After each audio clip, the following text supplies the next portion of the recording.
That might be It's a sandbox. It's a soapbox. It's FanBox.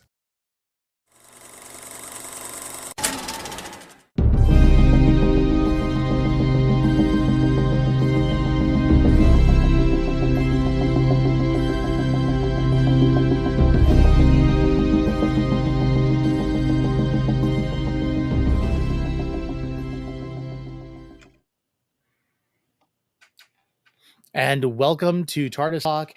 This is episode, I think, 15. We are into the Interstellar Song Contest. Before we get started, I want to just go ahead and remind you of a couple things. Please be sure to check us out on itsfanbox.com, as well as checking out all of the other podcasts that we're a part of. That includes Tardis Talk. We're doing After Andor, which will be happening later this week. We've also got...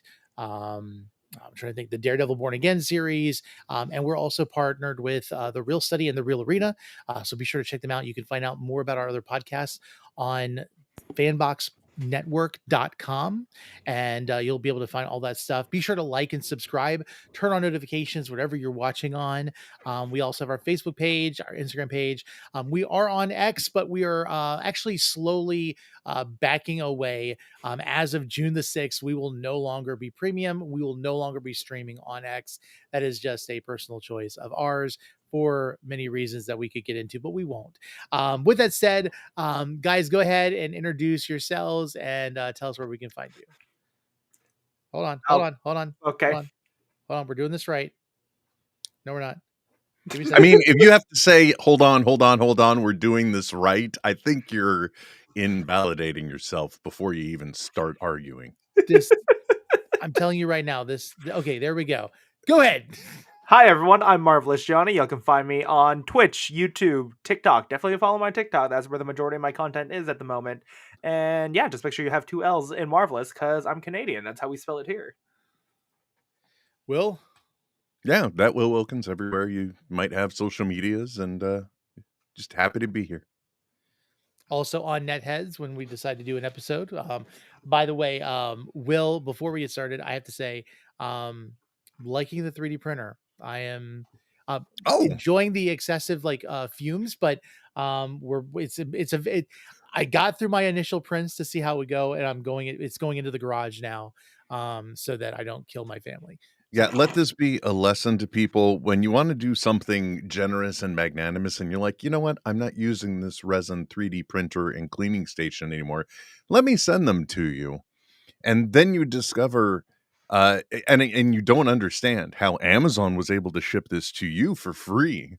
But you are paying the USPS what would be like, I would say, a minimum wage salary. For 1 week, Will could have just ordered one on Micro Center for me to go pick up locally, and it would have cost less than what he's spent in shipping. Probably, yeah. I mean, if you consider between the two devices, I think we're still below market on the combination. Sure. It's a hot mess. It doesn't matter. But the whole point is, you know what? The whole point is the dump didn't get the money. Yeah, so the Facecam Pro kind of, I think, split the difference. And if you notice, I don't know if it really even matters. I'm a little bit more defined. You're going to see a lot of more of the aging and decrepitness of myself because I'm now in 4K on my camera, thanks to Will. So yeah, with that said, let's go ahead and get into the show. We're talking about the Interstellar Song Contest. This is kind of I almost want to say the penultimate episode because it's getting us right into the 2-part finale. Because if you look online, they're saying that next week's episode, the episode following, is the 2-part finale for the show. Yeah. So are they? Hold on. Yeah. So can we clarify for me then, just to make sure I'm perfectly clear on this? Are they airing both episodes next Saturday? Yes. No. What? No. I thought they were. I looked up online. They're doing the 24th and then they're doing the 31st. I think it was. Okay. Yeah, now and I think the weekend, and I think the confusing part is the weekend of the 31st. If you go to see it in theaters, if it's available in a cinema near you, only in the UK apparently. Oh man, yeah. This is I don't know why you're being punished. I get why we would be, not you. I know Johnny, why but we're okay. being punished, but you I was gonna say we're part of the British monarchy still, technically. Like if the Yeah, Queen, exactly. or correction, not the Queen, the King But the needs to point sign was off on our bills here. Whenever they they were this is the showing. point in Hamilton when they go when John Groff starts singing "You'll Be Back." Yeah, they're showing He'll both in be this back. one is the whole point I was getting at, which is actually something they did. I think there was one point, and this is the reason why it's probably only in the UK. They probably tried it out in the US and it didn't work. But there was one point where you could, as a part of a what Fathom events, I think you could see Mhm. the season finale of one of the seasons of Doctor Who. Oh, okay. We're here about the International Song Contest. Oh, Well, yeah. quickly say Wishworld and Reality War. The two-parter is only available in the UK until May 31st. Also in Ireland. So. Hmm. Well, you know what, guys? We'll just next Saturday we'll see what happens. Oh, great! I got to deal with you guys for another 2 more weeks just talking about Shooty. Oh, I'm enjoying that. Oh, No, sir. I'm good all about that. enjoying this. No, you know what? It's honestly it's funny. Like I thought that this reluctant companion with Belinda was going to be annoying for me after a while, and I really like how she's kind of evolving as a character. And Mhm. like the last episode with the story in the engine, she goes, go take all the time that you need, because she Mhm. understood his need for community. And then this one, she's like, oh, we're definitely I staying. think we need to There stay wasn't a here. question. I love that. I love do that. gotta say though, like I wish, because like we have 2 episodes left after this. Mhm. It doesn't feel like we spend too much time with just Belinda and the Doctor, because often they're so split up. I Yeah. really feel like we're going to get some payoff for that Mhm. in the two-parter, because if you think about it, it's been a lot of not really seeing Belinda with anyone else except for Bad Boyfriend. And Mhm. there's been always the constant reference to her mom and her dad. Oh, and they'll just be waiting. I mean, there's been a lot of ham-fisted, heavy-handed writing pointing that out. And I almost wonder if that's been to give us, because, here we are, suddenly the big surprise that happens at the end of this one. There's got to be something else for next week, too. We'll see, but at the same time, like Ruby's mom was supposed to be a whole big thing, and then it wasn't. Well, No, let's it's not. let's just say this, and we're gonna gild the lily a little bit early with this. If you're watching this, you should have seen the episode, because if you didn't, it's on you what we're about to say. But we finally get a payoff with Mrs. Flood at the end of the Yes. episode being the Ronnie. Yeah. Or I'm sorry, a Ronnie, because we then have the Ronnie. I think as she was the Ronnie, and She then was, she yes. became Yeah, the yeah. Ronnie after the bi-generation, which a lot of people are saying like, oh, maybe that's like a bigger sign of whatever. I think it's just more so like a narrative thing where like the Ronnie views themselves as the definitive for the new version, Mhm. and views any older version of themselves as Well- inferior. Whereas the Doctor, because when we see their bi-generation, we get Tennant and Ncuti going up. I'm the Doctor. I'm also the Doctor. But They're, like, at the really same prideful time, about it. if you also remember near the end of the giggle, he also then pulls rank and says, "And I'm older, honey, so get out." That's true. And then you So- find out he's younger. Well, here's also the thing. Like, I think this also sets a precedence for the Doctors with bi-generation, because obviously this is relatively new still for us for the last 2 years. The regeneration follows follows the 15th, which would mean that David Tennant's 14th Doctor, is going to age naturally and is not going to have the regenerative ability Mhm. that Shooty has. So this is like another version of David Tennant, like not in the the Oh. Bad Wolf Bay with Rose growing old. This is another Time Lord that no longer has regenerative abilities, kind of like the 11th did. Hold up, but do you realize what you just did, Tony? Because at the end of the giggle, after all the press and Russell T Davies going out there, and he's like, and all throughout history now, the history Every has single changed. Doctor They've all has regenerated. So an entire nation of Who fandom was all happy because now they're all of their doctors haven't gone away. They're out there, and then suddenly you're just like, oh yeah, but they die. Thanks, Tony. Thanks. They for that. live natural lives. I mean, let's face it. We had to get that idea when, what was it? when the 12 when the 11th was it the day of the doctor, when he's approached by the curator at the end of the episode. Yes. I don't think that's a future version. I think that may have just been a generated version of the doctor that's off It there could, and well, it is going could old be and now. yeah. Yes. Look, to quote that correction, to quote the curator, who knows? Okay. Who knows? Oh, I love that bit so much. Yeah, it's fun. Even though I never rocked with Tom, I loved that moment. Yeah, I get it. I will say this episode did make me go back and watch like a compilation of clips for the Ronnie to kind of get an idea, because I'm only into new Who. I haven't gotten into old Who yet. And Yeah, no, Ronnie was like Colin Baker era, which is like not one of my favorite old was it doctors. 1985? I think it was, or I think like it was.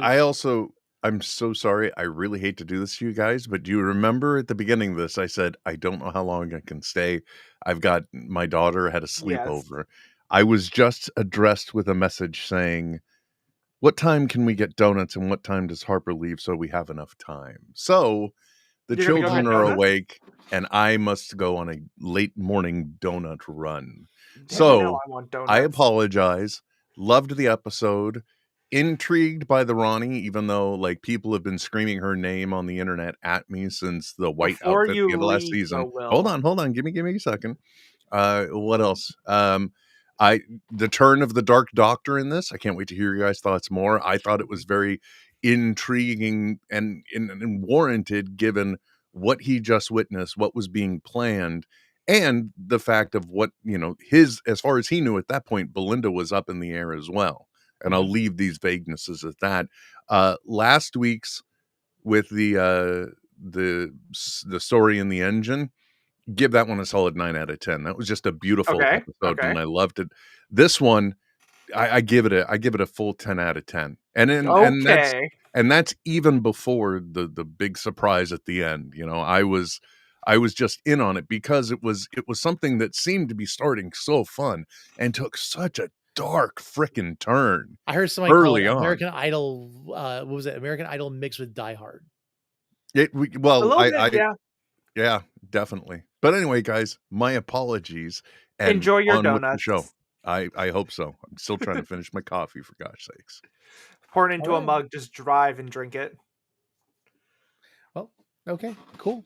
So 9 out of 10 for last week, 10 out of 10 this week. Peace.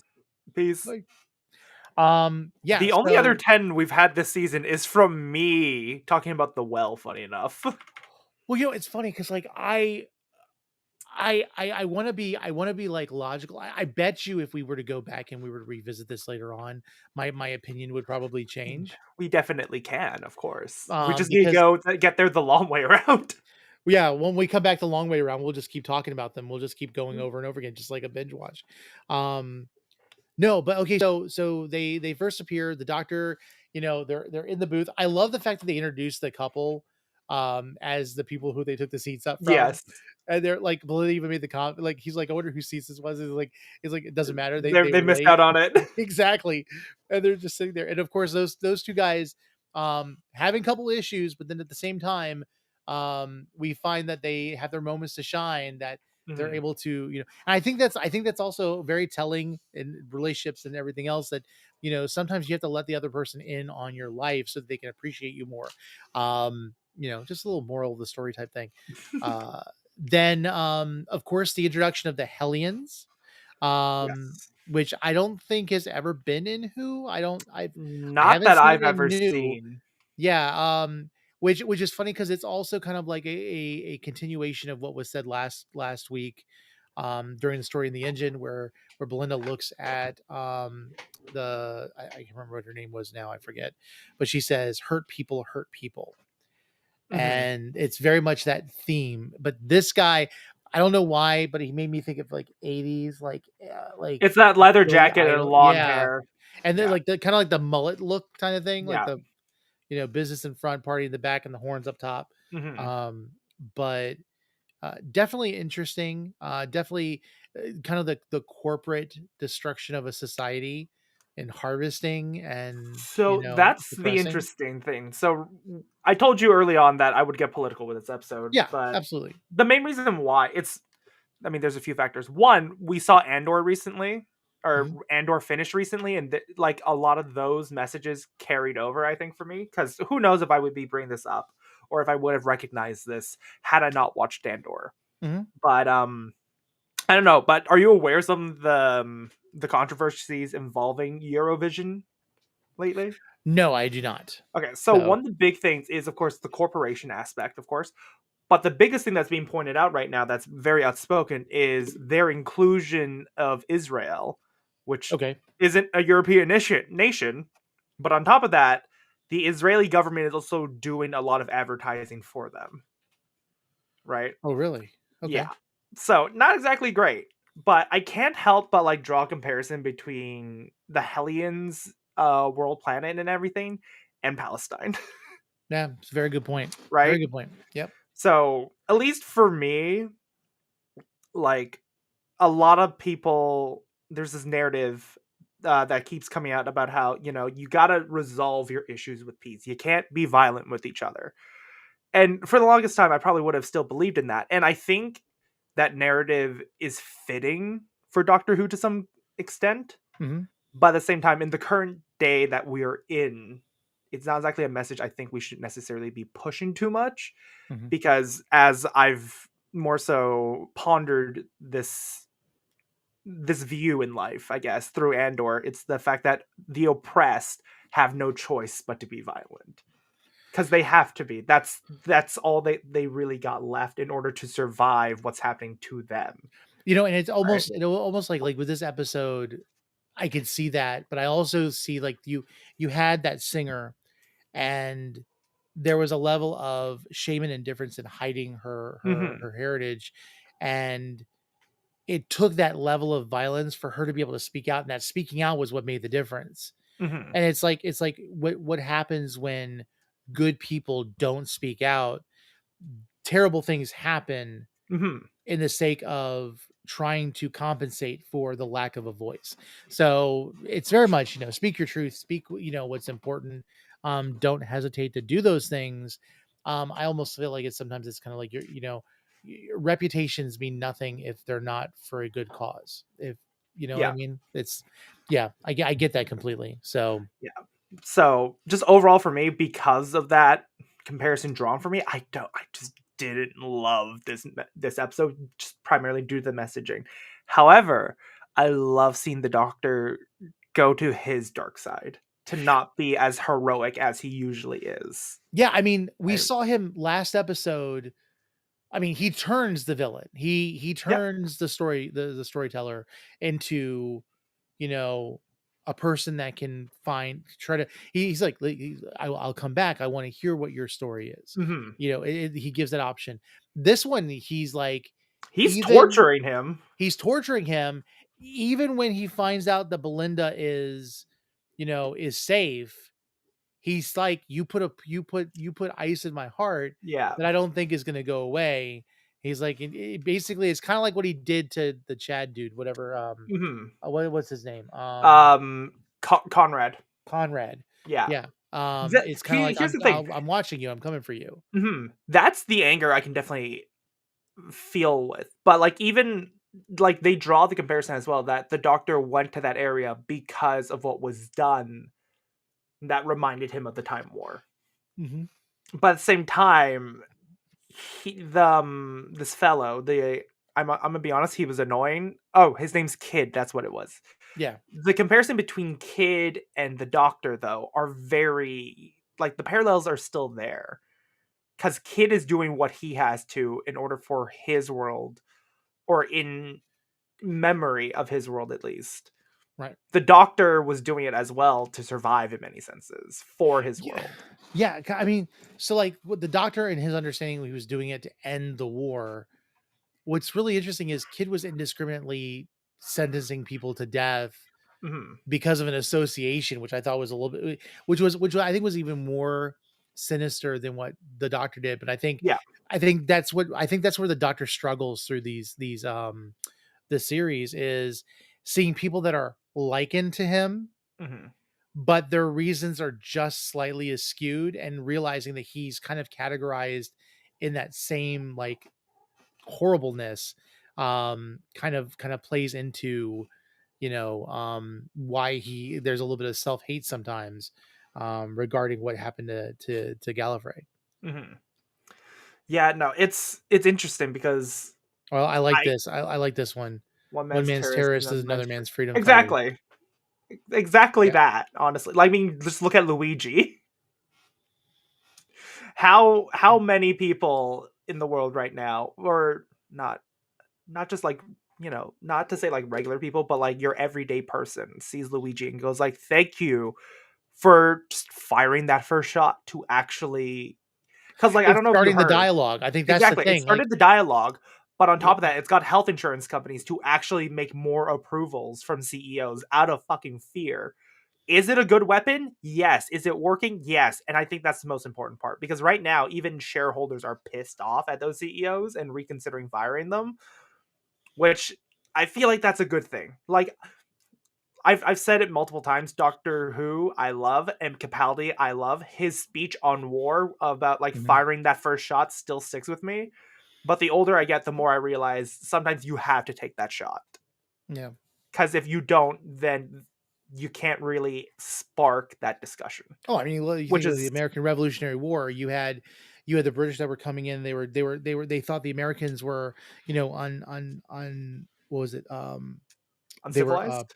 no, they were uncivilized. They were primitive because they were, ambushing them, and they weren't fighting them in the battle like lined up like they were. And it was like, yeah, that probably looked bad in the engagement of war, but they were doing what Mhm. they needed to do to protect their place. Exactly. And the Tea Party was civil disobedience, and Mhm. you had all of these different things that was civil disobedience that were because of a problem that was happening that nobody was listening. And again, you if you don't learn from history, you're bound to repeat it. And I think that's also what's great about these stories. And people will say, like, Doctor Who is woke and everything else, but no, Doctor Who is playing and touching on topics that are important. Yep. Genocide is a big deal.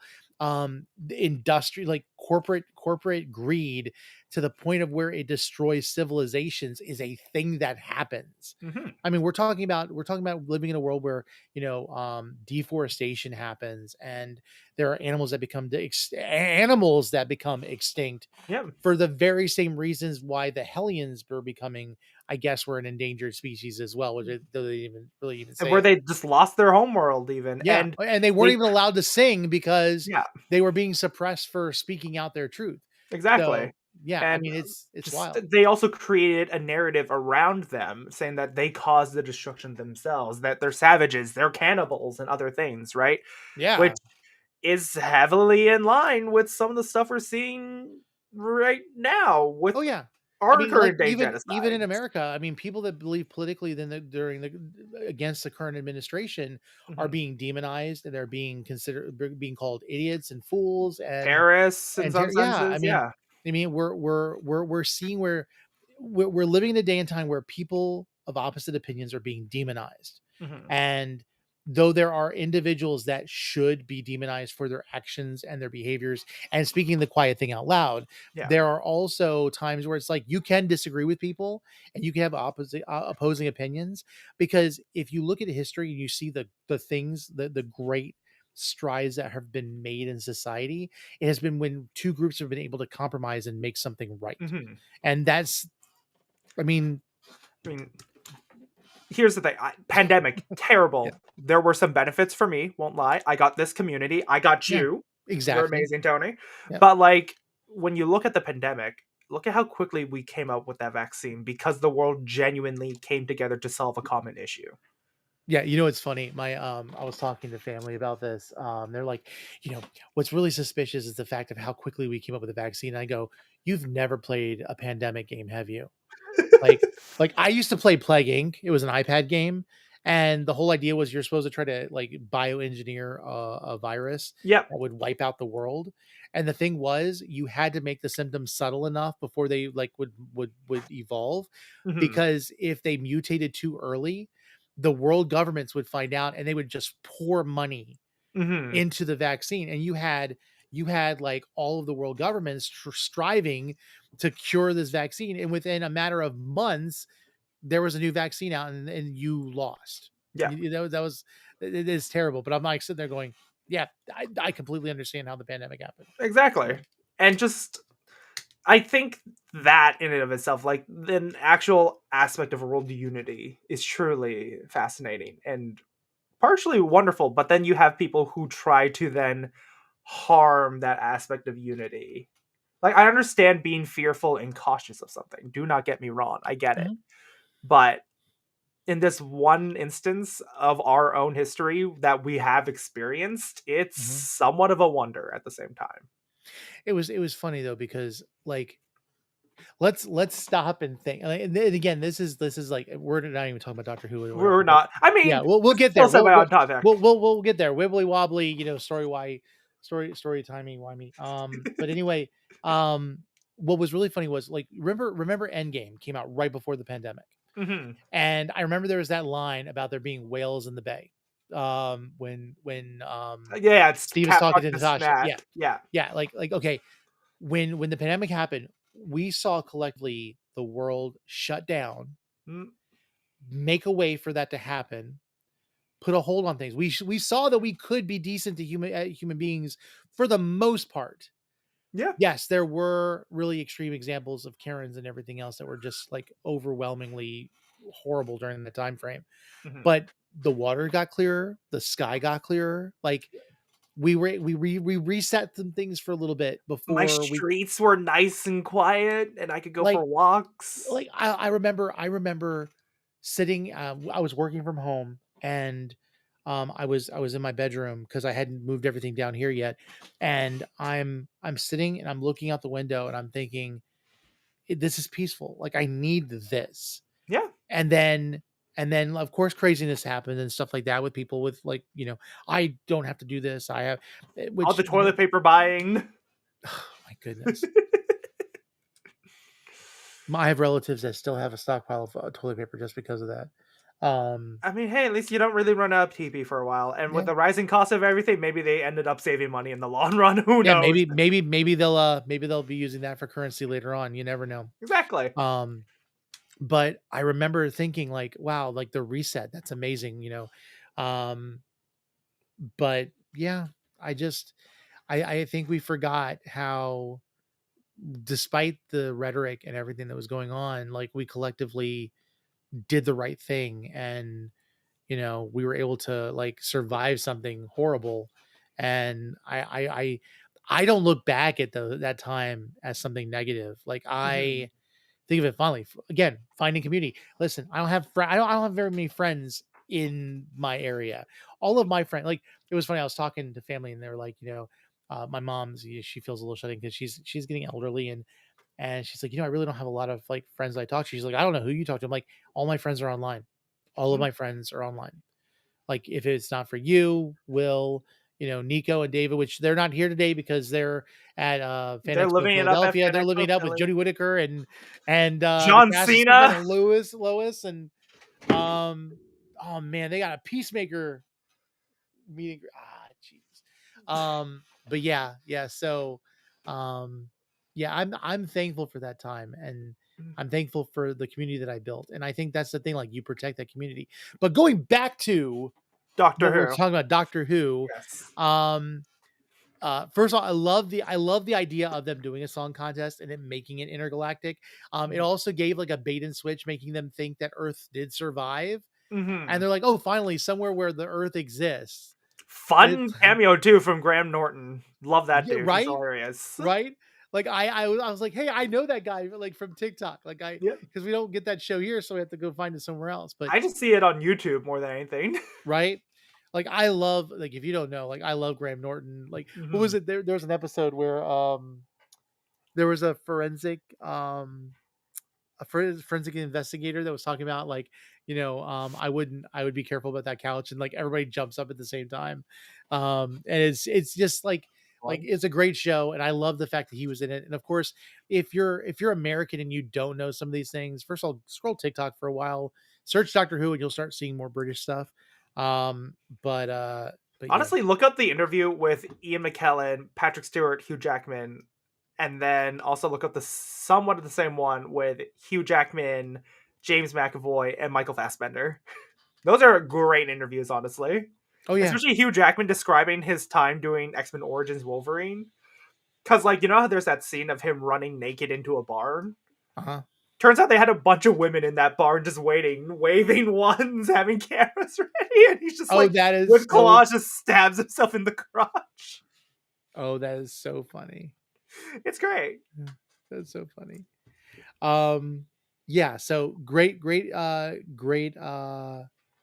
cameo there. I also liked how they brought it back at the end, and now they know that something happened on May 24th. So we've got the that. world ended. Yeah. And we've of course the flood thing, the Ronnie, like come on, that's exciting. Like I literally, like, there's a 30-minute compilation online somewhere. There's an article, if I remembered what it is. Let me see here.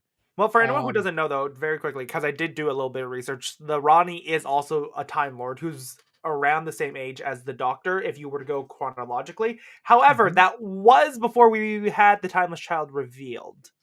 Right. So who really knows? And that was also before Capaldi's time. She's also morally ambiguous. She doesn't really care about other species. She's a scientist. She's a scientist. She had an interest in Earth for the fact that she was harvesting like cerebral fluid from humans. Yep. For her experiments, and she only ever cares about that.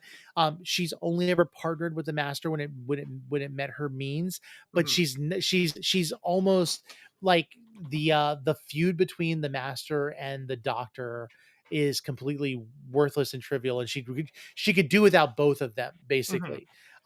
Which is the worst type of Time Lord to have, is an indifferent mad scientist. Is the best way to say it. Yeah.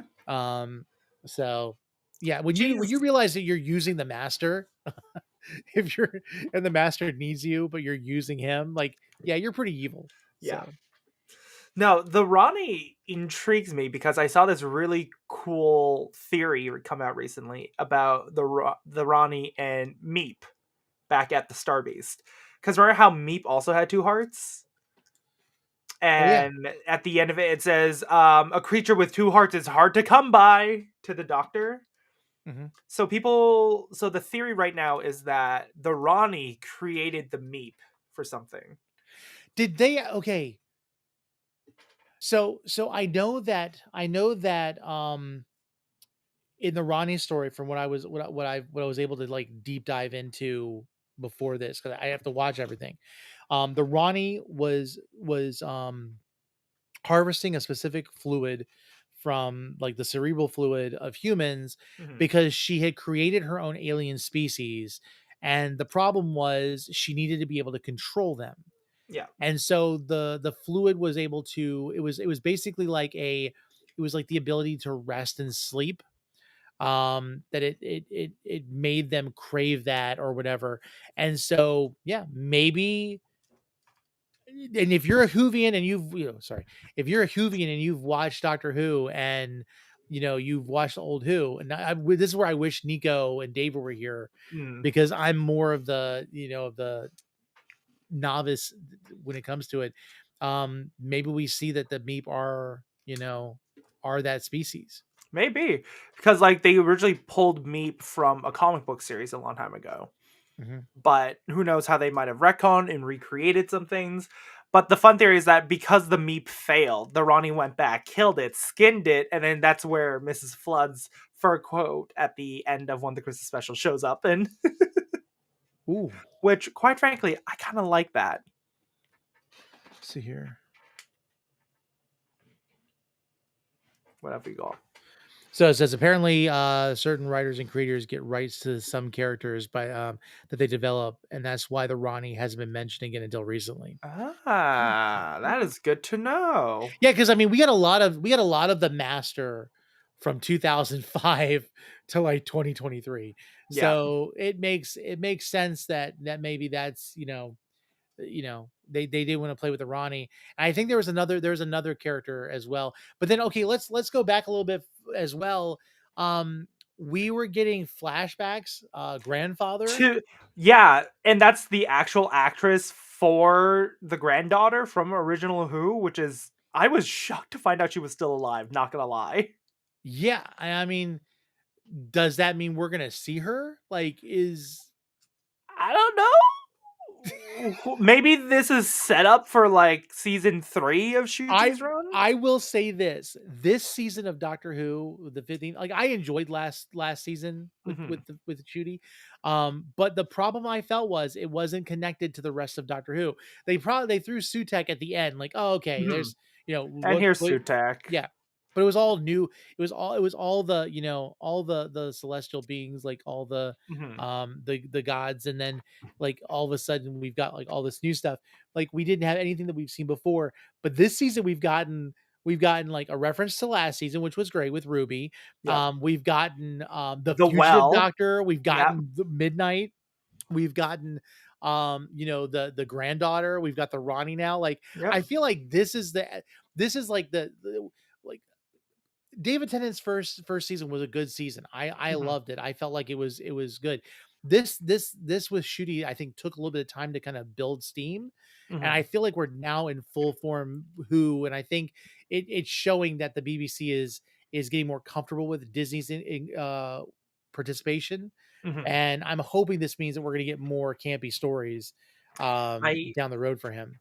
I also see it like this because, like, when you are plotting these things out, you also gotta be strategic because, like, they knew season 1 of Shooty's run would be on a whole new, brand new platform, right?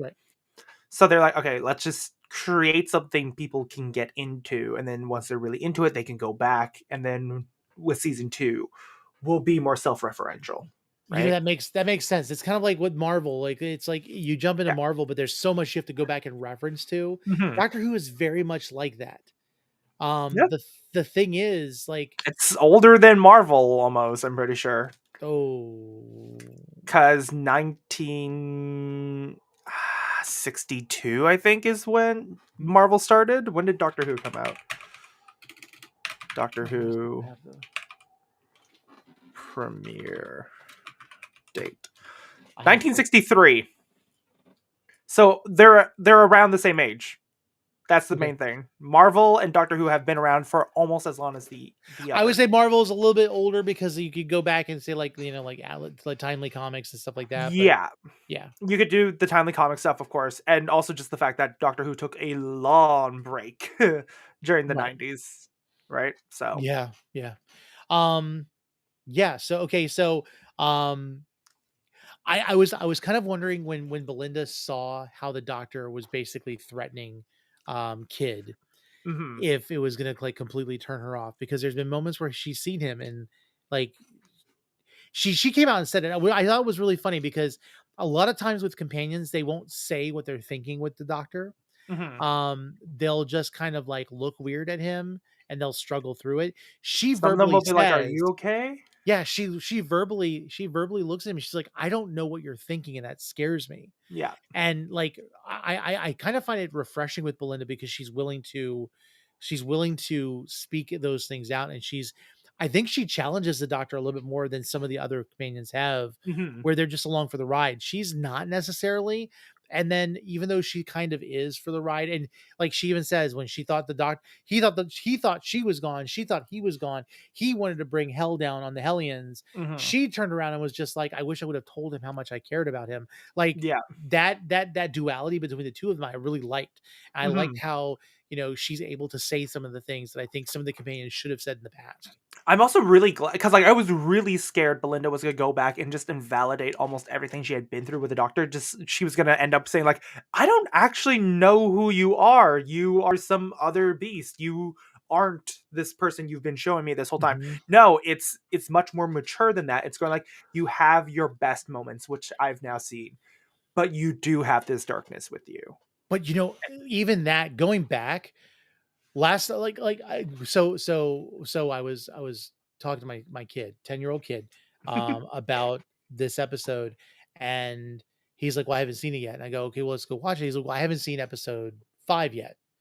He didn't see Story in the Engine.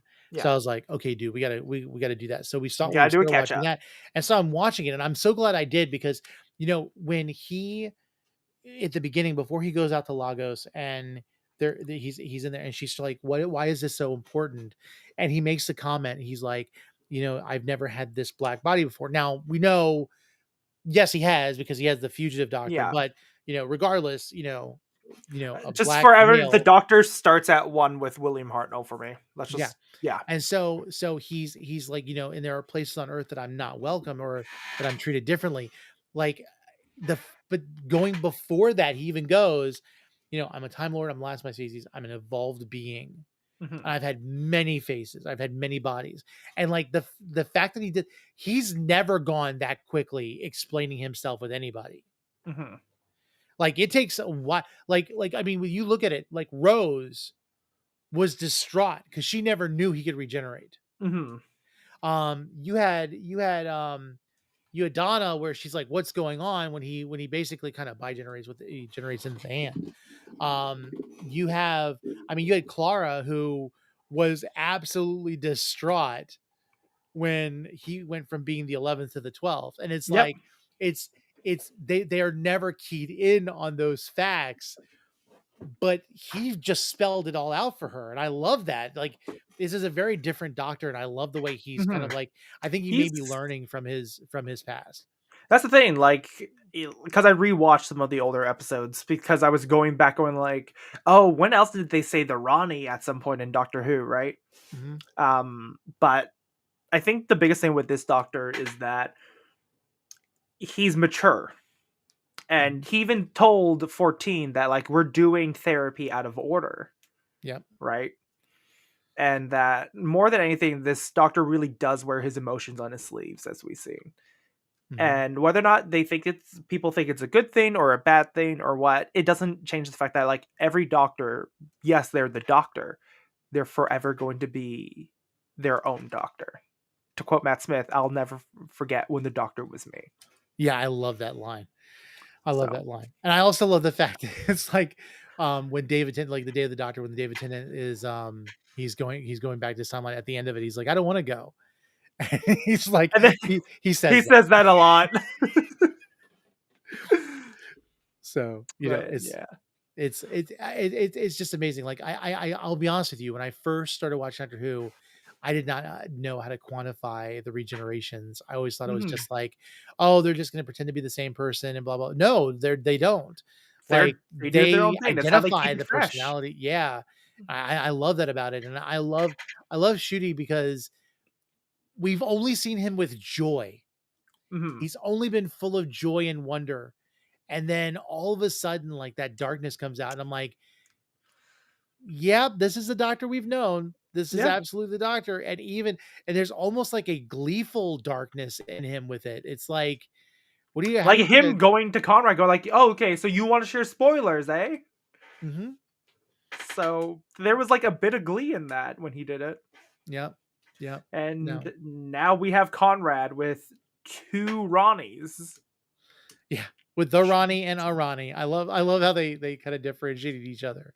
And she's like, yes, Mom. Yeah. But oh man, I'm looking forward to it. I want to throw out some ideas, because now I'm just like, okay, so we know they're the Ronnie.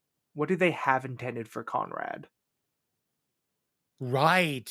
Because, like, he seems easily moldable and manipulated. So I'm like, is she going to mutate him into, like, some kind of Teenage Mutant Ninja Turtle freaking monster? What's gonna happen there with that piece of crap? I'm also gonna throw this out there. We were talking about this before, back with the Tinker, the toy maker. The toy maker. That's Neil Patrick Harris, right? Yes. When she took the gold tooth, I think she's not bringing the master back. I think when she took that gold tooth, knowing what I know about the Ronnie now, it was absolutely we're not letting him go. Let's get him and hold him and keep him captive. Because, like, I feel like she wants to do the same thing with the Doctor, but what's more diabolical is destroying because what was really interesting was when I went back and watched, like, clips from the Ronnie, she talks about Earth being his favorite planet, about the people of Earth being his favorite people. What would hurt him more than to destroy his favorite people? And yes, but at the same time, I'm just thinking about that. I'm like, does that function with the Ronnie? Because they're indifferent. They don't really hate. There's just always a ultimate motivation for them, for the ultimate goal of advancing their own knowledge. and own discoveries, right? Yeah. So just like, oh, okay, yeah, no, I'm just gonna do this to hurt the Doctor. I'm like, See, now I need to go back to last season and listen to that dialogue that Mrs. Flood gives when she's talking about like pray to your gods.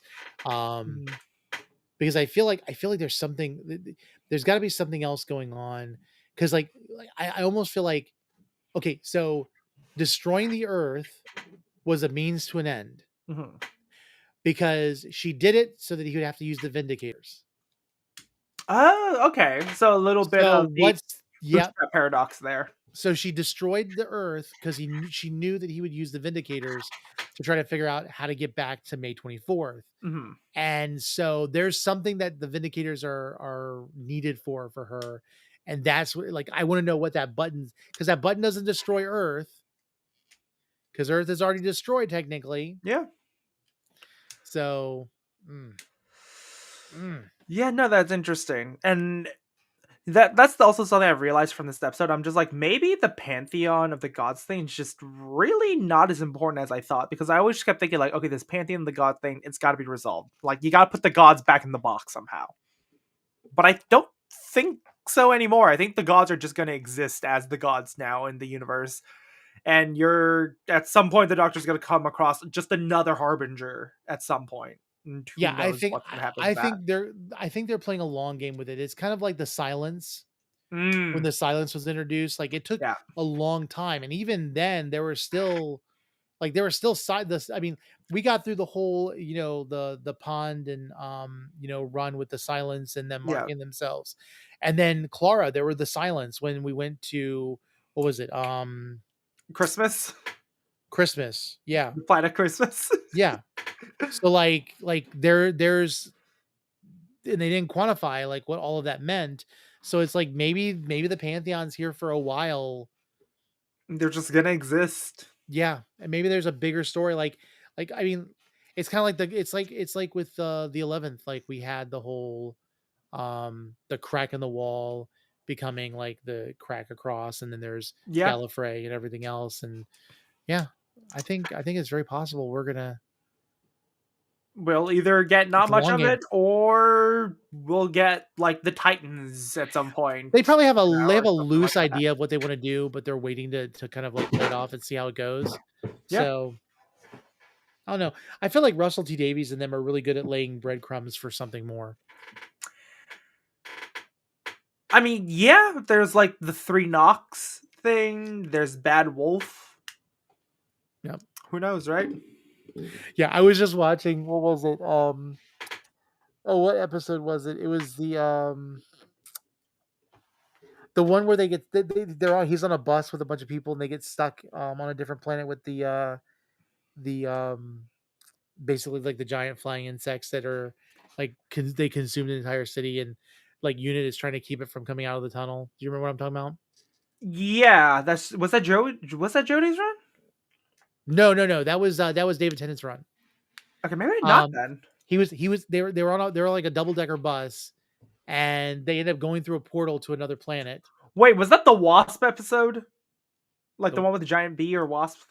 No, they were like giant, like metal, like consuming things that were like swarming through. It was where the woman stole like an artifact from the museum, and she was kind of like his companion for a little bit during the episode. He ends up letting Huh. her escape and run away, and she flies away with the bus because like the Doctor like used some type of thing to let the bus fly away. Okay, then. So I really That gotta was go rewatch it then. there was a I promise you, I'm sorry you're listening or watching, but basically there's a woman that's kind of like a medium in it, and she's able to like know about the what's going on, and she's the one that tells the Doctor your end is coming. He'll knock 4 times. And I was like, oh, okay. So that's where we get to the, toward the end of the Doctor and everything else, and I like how they like left breadcrumbs leading down Yeah. the road. And then for- by the end, it's just Wilfred just going, "Hey, hey, can you let me out, please?" this is where I think the Doctor needs to share more information. Like, don't knock 4 times, please. Just knock Yeah. 3 times. Yeah. What I mean, okay. What else was there to this episode too? Because I'm trying to remember. Oh yeah, no, okay. I'm not gonna lie. Those two dudes with the doctor, the guys that the doctor stole the seats from, I'll do I kind of anything for love them. you. Yeah, it is hilarious how quickly they fell in love with Shuti. Oh yeah, they were terrified of him. Yeah, And I love how he's like full on like nerding out on the console doing stuff, and they're like, doctor, and he's like, and he just like destroys the bots. yep, nice and um easy. and I love the line where they're looking at him. He's like he's not gonna fly through space with a confetti cannon, is he? And like he comes through and he comes in and he just immediately falls back, and Yeah, they no, that scene was hilarious. I do love that shot. and they're like, you'd have to be a crazy genius to be able to pull something off like that. He's like, hi, I'm the doctor. Yeah, like I am a madman with a box. Exactly. Um, yeah, but I did love that part where they're like, I'll do anything for you. And then it was just kind of like, let's figure out a way to undo all of this stuff. And it just keeps compounding where they're using the pods to actually, or the I guess the box seats to decompress people from space. And they're still running with the Mavity. They're still using use Mavity, Mavity and more I'm than just like, once this oh god time. damn it.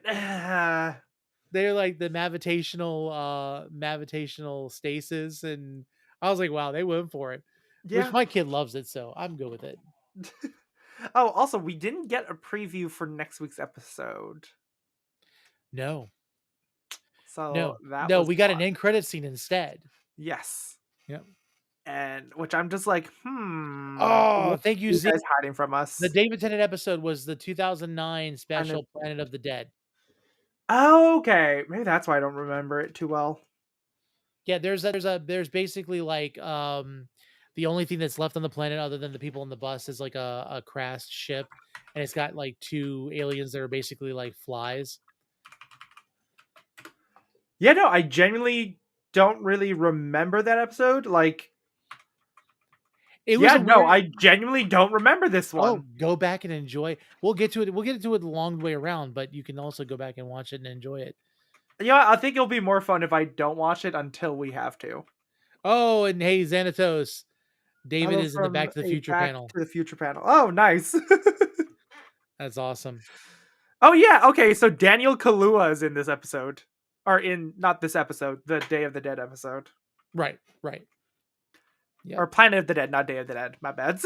Yeah, Planet of the Dead. I genuinely don't remember much from this episode. What an oddity. It was. I like this episode because like there's the doctor is communicating with Unit on Earth while he's on this other planet, and there's like a scientist, and like you can tell like everybody's super excited, and like there's one person that's like he's like are we friends? Can we be friends? And he's like, sure, we're friends. And like he the guy's like making up like terms and everything else just for the fun of it, and he's like I love this, and he's just like so happy that he's talking to the doctor and he's like coining different terms and stuff. That's fun. Yeah, the doctor's like, that's a stupid idea. And then later on, he's like, that's a great idea. So, there we go. Yep. What else did we have to Interstellar Song Contest? I got my politics stuff out of the way.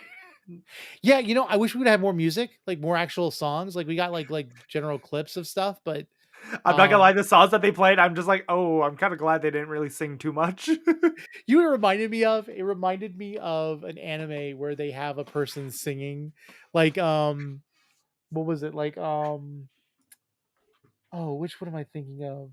There was okay, do you ever watch One Piece Red? I have not, no. The whole thing is predicated around a character that knows of Luffy. Like she's friends with Luffy. She's the daughter of Shanks, and she sings. And when she sings, she put people in a dream world. And so, like, there's like all of these songs that are being played, and I'm sitting there going, like, I bet a lot of people enjoyed this, but it's really cringy for me. And that's kind of where I was at with stuff, except for that one orange thing that was like popping from different corners of the yeah. I want to see more of that. I need to see more. That was the one that made me go like, oh, okay, this is weird. Yeah, see, I was like, I want more weird like that. Like let's face it, like the universe has got to be more than just humanoid beings. Yes. Like we need to see more wonky stuff like that thing.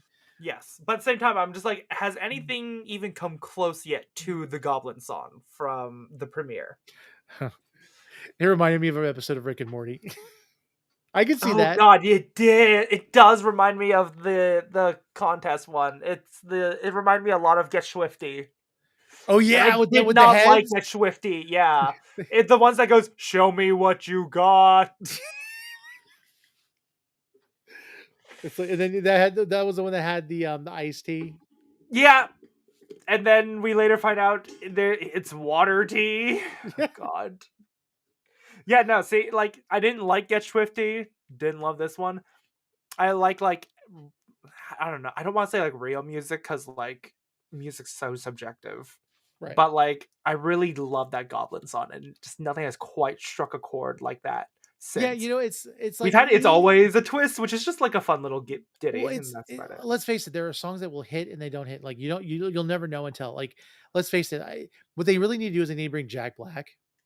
Yes. Like Yeah. we've gotten Peaches and we've gotten Lava Chicken. Yep. We need to get some. We need to let him come He in. also and does do a some- really good rendition of Kung Fu Fighting. I'm not gonna lie. Mhm. So, yeah, no, maybe the Maestro should have been played by Jack Black. That could have been really funny now that I think about it. Ooh. And he just constantly sings the entire time. Like Yeah, that could have been fun. That would be yes. Oh God, did we just like wish we just wish Jack Black into the Doctor Who stuff? Lord. Absolutely, let's do it. Like let him be let him be a member of the Pantheon. I think the British will not forgive us for this, or they'll just love it, or they'll love it. Yeah, I mean, let's face it. Like no, I mean, I think the real question is like, does the BBC and Disney have enough money to get Jack Black?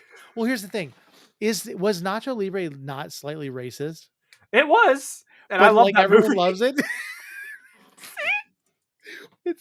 It's like Tropic Thunder with Robert Downey Jr. Like that's okay, but like that's people racist, but like on another level of funny. Yeah, and it's like the satire wise. of racism. Yeah, yeah. Because I'll never forget. Like I'm just a dude playing a dude disguised as another dude. Like that's sticks in my mind. Yeah. But I think that's really all we got. Which I'm really hoping is what Doctor Doom is going to be. Basically, I'm just a Doom dressed as a Doom, disguised as another Doom, disguised as a Robert, disguised as a Tony Stark. Yeah, exactly. Yeah. See, show me what you got. I like that. Yeah. So yeah, I mean, like this episode was Swifty. Let's go ahead and rate it. Why don't we do that? Yes. We'll definitely need to get Niko's and David's next week, and Sarah's. Yeah, Sarah's been doing them remotely. She wasn't in the comments this week, so we don't count this as her being a part of it. Sorry, Sarah. Yeah, sorry. Hopefully she'll be here for the finale. Yeah, hopefully. And hopefully it is a two-parter. I guess we'll see. Because I cannot find any evidence saying one way or the other.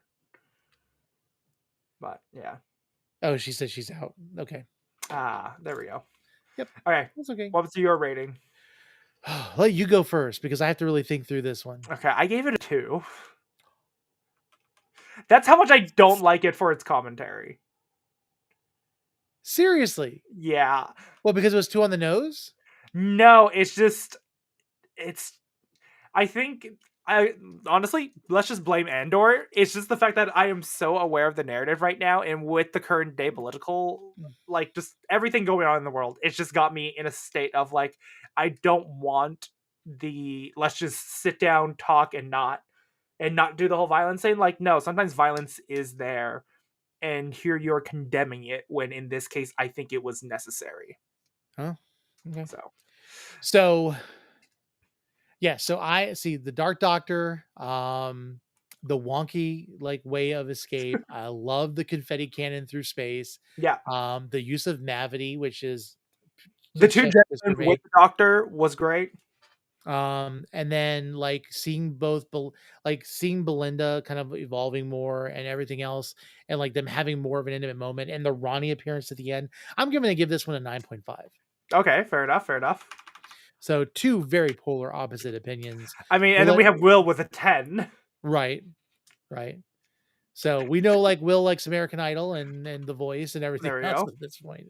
Here's the thing. I also did go back and rewatch the episode on 2 other occasions, just like really, because like everyone's just loving this episode, and I'm over here like I don't like it for the commentary, and I'm just like trying to rewatch it. I'm just like, can I truly remove the commentary from this episode in some respect? And you really can't. I think, like, it reminded me a lot of the Amazon episode from Jodie's run. Okay. Where like Jodie ends up defending, was it Blammo? Or what was it called? Oh yeah. I think it was called Blammo. Yeah, something like that with like the really creepy delivery robots. It reminded me a lot of that by the end where Jodie defends them. I'm just like, we're really gonna defend Amazon here. And in this case, I'm like, we're really gonna defend not taking action when something truly wrong is happening to a group of people. Because like the Hellions, yes, you spread your awareness. Do you still truly get your resolution? Oh, did we Who ever? knows? We'll find out. Did they ever explain where the honey came from? The poppy fields, the plants. Okay, the plants. So like they harvested all the honey and everything, and then they just freaking scorched earth that shit. Which is wild. Yeah, it doesn't make sense, but okay, that's what it is. So, yeah. With that said, this has been Tardis Talks episode, I believe, 15. We are on our march now toward the end of the new Who here, with Shooty's run, or at least with Shooty's this season with Shooty. Hopefully, it's not the end of his run. I'm actually so scared for these in the last 2 episodes because I'm like, are we going to get a regeneration? Because like because our rumor mills, what we're just hearing is just like Shooty may not come back. Disney and BBC may not have a renewed agreement. They don't know what else they're gonna do. The future of Doctor Who isn't like, just rumor mill wise isn't looking too bright, but I'm still holding out hope. I also feel like a lot of these rumor mill stuff is just coming from people 100% just for headlines. Yeah, exactly. Because they're basically taking non-conversations and making them conversations. Exactly. Because I'll be honest with you, looking at like with the, I will say this, and this is like apart from the episode, the Doctor Who Unleashed, like looking at like what they're doing, like going through the warehouse and seeing what they've got, like the fact that they keep everything, like even like a ballpoint pen, just in case it needs to be used in an episode. Which is so funny when you know the original stuff with Doctor Who, how they threw out old episodes of all things. And now here they are just keeping a record of every single thing. Yeah. Hell, do you know Bosk from Star Wars Episode 5, the lizard dude, the bounty hunter? Yeah. His yellow suit was originally from Doctor Who. Oh, really? Yeah, it was a Doctor Who costume that they then just took, threw on some lizard parts, and then you have a bounty hunter, which is my favorite. That is hilarious. I did not know that. Now you do.